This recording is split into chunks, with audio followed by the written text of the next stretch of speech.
يا أيها الذين آمنوا من يرتد منكم عن دينه فسوف يأتي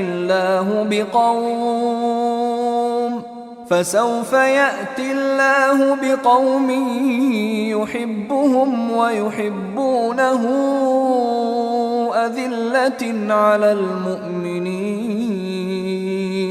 أذلة على المؤمنين أعزة على الكافرين يجاهدون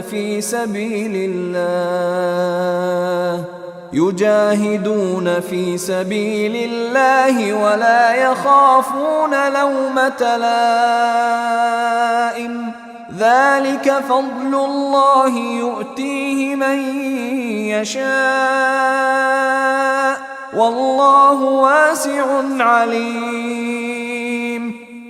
হে মুমিনগণ, তোমাদের মধ্যে যে স্বীয় ধর্ম থেকে ফিরে যাবে, অচিরে আল্লাহ এমন এক সম্প্রদায় সৃষ্টি করবেন যাদেরকে তিনি ভালোবাসেন এবং তারা তাকে ভালোবাসবে।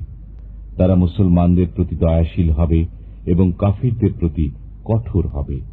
তারা আল্লাহর পথে জিহাদ করবে এবং কোন তিরস্কারকারীর তিরস্কারে ভীত হবে না। এটি আল্লাহর অনুগ্রহ, তিনি যাকে ইচ্ছা দান করেন। আল্লাহ প্রাচুর্য দানকারী, মহাজ্ঞানী।